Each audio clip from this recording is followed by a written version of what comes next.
प्रहारच्या मोर्चाच्या निमित्ताने आज बच्चू कडू यांनी कोल्हापूर, सांगली, सातारा जिल्ह्यातील पदाधिकाऱ्यांची बैठक आहे ती बोलवलेली आहे. कोल्हापूरमध्ये ही बैठक होते.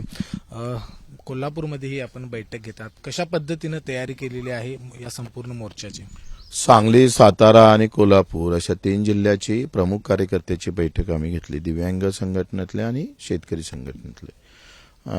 मला वाटते आम्ही रायगडचं आंदोलन झालं, नंतर टेंभा आंदोलन, रक्तदान शिबिर मंत्र्यांच्या घरासमोर, आणि त्यानंतर अन्नत्याग आंदोलन झालं आणि 200 किलोमीटर पायी चालून ते पण आंदोलन केलं. आणि आता हक्क यात्रेतला दुसरा टप्पा आमचा सुरू झालाय. 28 तारखेला मला पूर्ण विश्वास आहे का माझा शेतकरी असेल, मजूर असेल, तो कोणत्याही पार्टीचा जातीचा असेल, तो शेतकरी म्हणून त्या आंदोलनात येईल. हक्क यात्रेचा हा दुसरा टप्पा म्हणताय, शेतकऱ्यांना हक्क मिळेल असं वाटतंय? मिळवून घ्यावं लागेल ना, देणार तर वाटतच नाही, मिळवून घ्यावं लागेल. आणि मिळवून घेण्यासाठी संघर्ष आहे. कसा घेणार? आता ते वेळेवर ठरवू. तिथे काडी घेऊन घ्यायचा का आवाज नारा देऊन घ्यायचा आहे, कसा घ्यायचा ते आम्ही ठरवू ना. इतकी आंदोलनं केली, उपोषणं केली, निवेदनं दिली, तरी सुद्धा मागण्या मान्य झाल्या ना. आता जो 2,500 दिव्यांगांचे वाढले, म्हणजे 1,500 होते 2,500 झाले. कर्जमाफी न बोलणारं सरकार आता योग्य वेळी करू असं म्हणायला लागलंय. त्याची समिती तयार झाली. आता आलो ना आम्ही, त्या टप्प्यावर येत आहोत आणि ह्या व्यवस्थित आम्ही तो पूर्ण करू. माझा शेतकरी जर रस्त्यावर उतरला, आम्ही या दोनही गोष्टी आहे.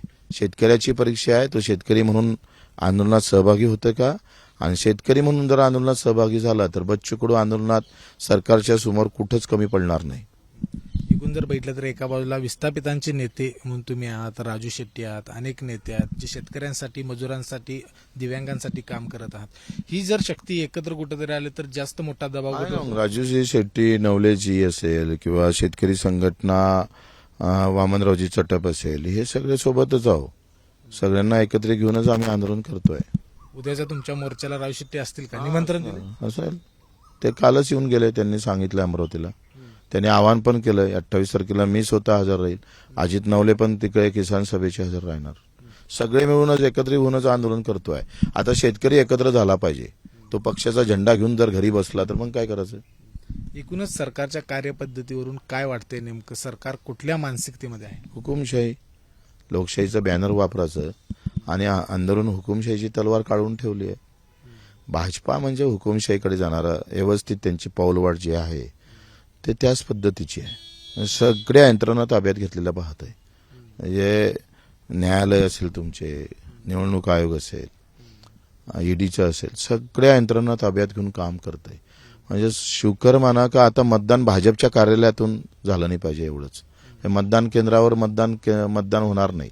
भाजपच्या कार्यालयातच मशीन ठेवायची आणि बटना दाबायच्या, झालं, संपलं निवडणूक. याच निवडणूक आयोगावरती शंका घेत आज विरोधी पक्षाचे नेते आहेत ते निवडणूक आयोगाला भेटणार आहेत.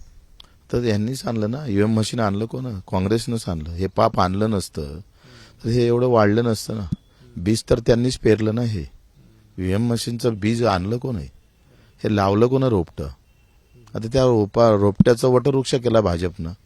आता त्याच्या सावलीतच राहून मरा.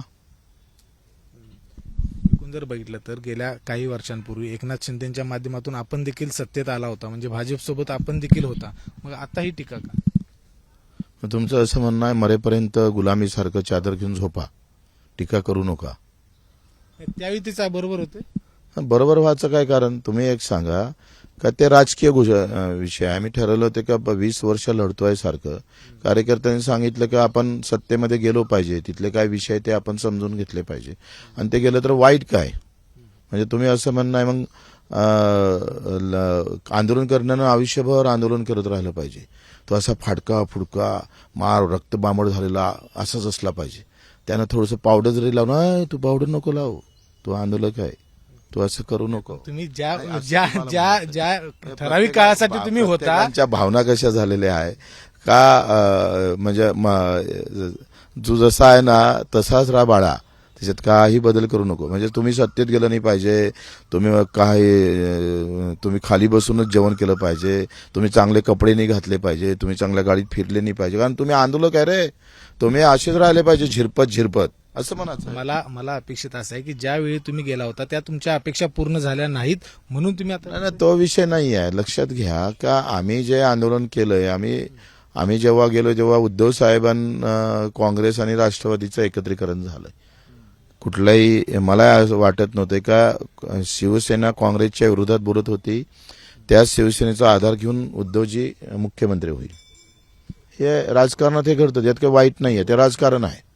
ते कधी एकत्रित होऊन काम करेल तो विषय नाही. आता उद्धव साहेब आणि राजसाहेब एकत्र येत आहे, विषय तो नाही आहे. पण कोणत्या मुद्द्यावर एकत्र येतो तो महत्वाचा विषय आहे. झेंड्या एकत्र येतात पण अजेंडा मात्र कोणी सांगत नाही. आम्ही अजेंड्यावर बाहेर निघालोय. आम्ही मुख्यमंत्र्यांना पत्र दिलं होतं की दिव्यांग मंत्रालय तुम्ही स्थापित केलं पण त्याचं मानधन वाढलं पाहिजे, त्याचं बजेट वाढलं पाहिजे, तुम्ही कर्जमाफीचं धोरण घेतलं पाहिजे, हमीभाव दिले पाहिजे. मच्छीमार मारतं त्याच्यासाठी वेगळ्या धोरणाची गरज आहे, मेंढपाळांची. त्याच्यासाठी आम्ही संभाजीनगरला निवडणुकीच्या अगोदरच मोर्चा काढला. किमान त्यावेळेस शिंदे साहेबांना एक बैठक घ्यायला पाहिजे, त्यांनी नाही घेतली आणि तिथून आम्ही बाहेर निघालोय. आम्ही निवडणूक आहे स्वातंत्र्य स्वतःच्या बलावर आम्ही लढलोय. ते कदाचित एकत्र होऊन लढता आलं असतं मी आमदार राहिलो असतोय. आता जे महाराष्ट्रामध्ये भाजप शिवसेना राष्ट्रवादीचं राजकारण कसं सुरू आहे आणि विरोधी पक्ष आहे तो सक्षम आहे का? दोन्ही बाजूंना तुम्हाला विचारतोय, दोन्ही बाजू कशा आहेत? विरोधी पक्ष आता मला तर वाटत नाही दिसतंय की कुठं म्हणजे तो जो आक्रोश पाहिजे एवढं सगळं तुम्ही सांगा. तुरीचे भावाचं सगळं वाटोळं करून टाकलं. शिक्षण व्यवस्था सगळ्या आम्ही पाहतो कोलॅप झाल्यासारखी अवस्था. आरोग्याची यंत्रणा जर पाहिली तर अजूनही पाहिजे तसं समाधान सरकारी हॉस्पिटलमध्ये भेटत नाही. या सगळ्या याच्यावर तुटून पडायला पाहिजे होतं. एवढी मोठी ताकद एकत्रित होऊन आज मोठे प्रश्नचिन्ह निर्माण करायला पाहिजे होतं, ते दिसत नाही. आणि म्हणूनच मगरुरी वाढली ना सत्तावाल्यांची का आपल्या विरोधातच कोणी राहिलं नाही तर मग जी काही मानसिकता तयार झाली आहे भाजपची ती अतिशय वाईट आहे. कशा पद्धतीची मानसिकता आहे भाजपची? भाजपला असं वाटतं की आता कोणती पार्टीच राहिली नाही पाहिजे, फक्त भाजप. भारतीय जनता पार्टीशिवाय इथं कुठल्याही पार्टीचं नाव राहता कामा नाही. हे काय ते तर कधीच विषय संपून टाकलेला आहे. तर नाम मात्र आहे. आता ते पहिले ते ताटातलं प्रमुख स्थान होतं, आता ते पण राहिलं नाही. आता चटणी एवढ्या पुरती शिल्लक ठेवलेलं आहे. तर आपण बघितलं की या ठिकाणी बच्चू कडू यांनी विरोधक असेल सत्ताधारी असेल या दोन्हींवरती या ठिकाणी प्रहार केलेला आहे. शेतकऱ्यांचे प्रश्न घेऊन हा मोर्चा निघणार आहे आणि त्यामुळे शेतकऱ्यांनी खूप मोठ्या संख्येनं सहभागी व्हावं अशा पद्धतीचं देखील बच्चू कडू यांनी म्हटलं आहे. भाजपवर खास करून टीका केलेली आहे कारण भाजप हा मित्र पक्षांना संपवतोय. एकनाथ शिंदे अजित पवार हे नाममात्र आता राहिले आहेत अशा पद्धतीची टीका देखील बच्चू कडू यांनी केली आहे. कॅमेरामॅन निलेश शेवाळेसह विजय केसरकर, एबीपी माझा, कोल्हापूर. एबीपी माझा, उघडा डोळे बघा नीट.